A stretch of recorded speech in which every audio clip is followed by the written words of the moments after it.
जय श्री राम। मैं श्री मानसपीठ खजूरी ताल से जगत गुरु रामललाचार्य।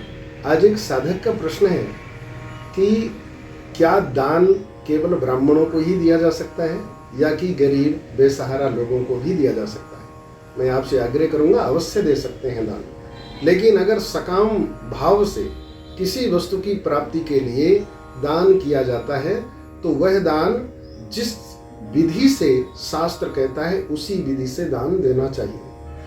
पिंड दान की बात कही गई है और 13वीं की बात कही गई है, जिस वीडियो को देखकर आपका यह प्रश्न है।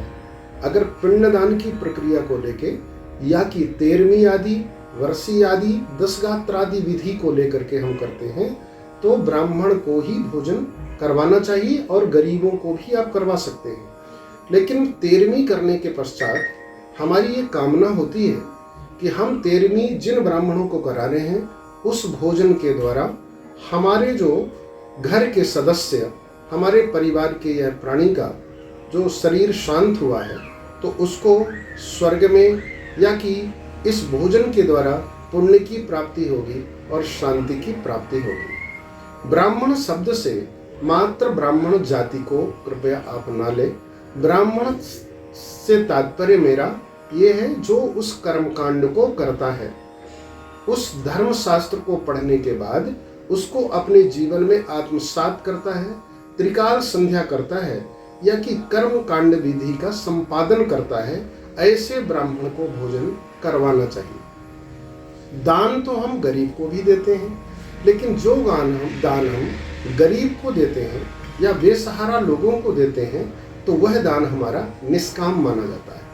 उस दान को देने के बाद में हम उससे कोई भी कामना नहीं करते कि हमें इस वस्तु की प्राप्ति होगी। लेकिन ब्राह्मण को जो हम दान देते हैं, ब्राह्मण को जो भोजन कराते हैं, तो इस दान के साथ में हमारी विशेष कामना होती है कि हम इस प्राप्ति के लिए यह दान दे रहे हैं।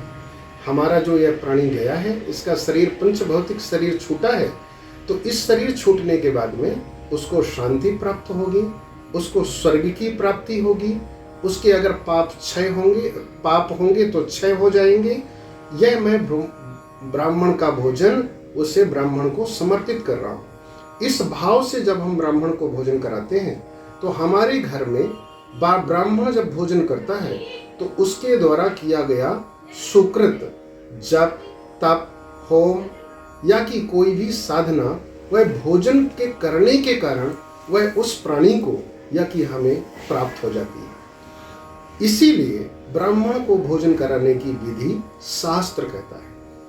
अगर आप निष्काम भाव से दान दे रहे हैं या निष्काम भाव से भोजन करा रहे हैं तो निश्चित ही आप गरीब को भी करा सकते हैं, किसी भी प्राणी को करा सकते हैं, किसी भी परिस्थिति से कहीं भी किया जा सकता है। गरीब, बेसहारा या कि कहीं भी कोई भी कैसा प्राणी हो उसको खिलाने से, मैं तो कहता हूं कि पशु पक्षियों को भी खिलाने से आपको पुण्य की प्राप्ति होगी और आपको लाभ होगा।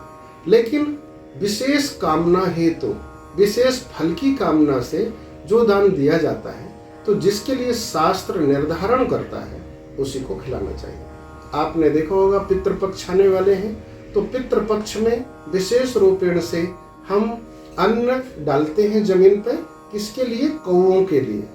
ऐसा हमारा धर्मशास्त्र कहता है और हमारी परंपरा कहती है, हमारी यहाँ की रीति रिवाज भी कहती हैं कि कौओं को खिलाने से, अन्न खिलाने से पितरों की पितृदोष से शांति प्राप्त होती है या पितरों को प्राप्त होते हैं। तो अगर हम कहें कि नहीं कौवा को ही हम क्यों खिलाएं, हम दूसरे पक्षी को खिला देंगे, तो ऐसा नहीं होगा, क्योंकि हमारे शास्त्र कहते हैं, ये हमारी विधि कहती है।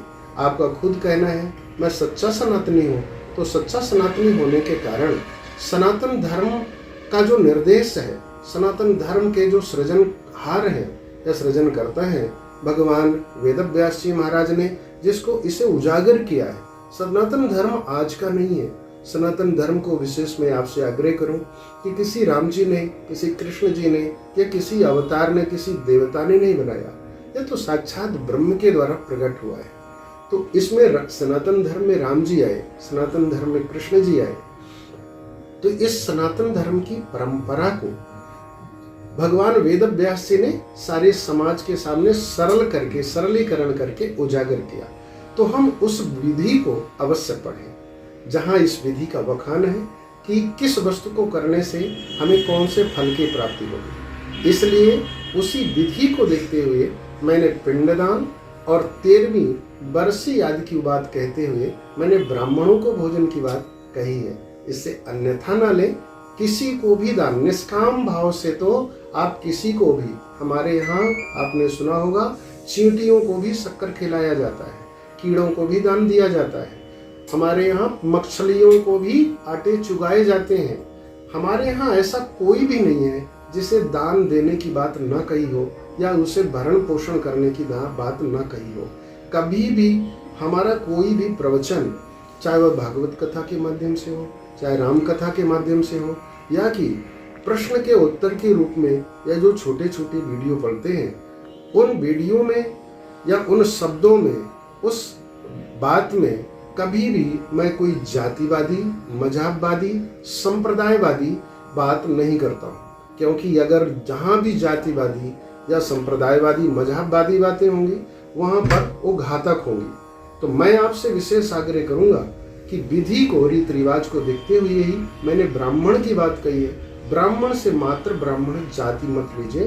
ब्राह्मण से ब्राह्मण कर्म को करने वाला वह कर्मकांडी की बात है, जिसको खिलाने से हमारे पूर्वजों को शांति प्राप्त होगी। जय श्री राम।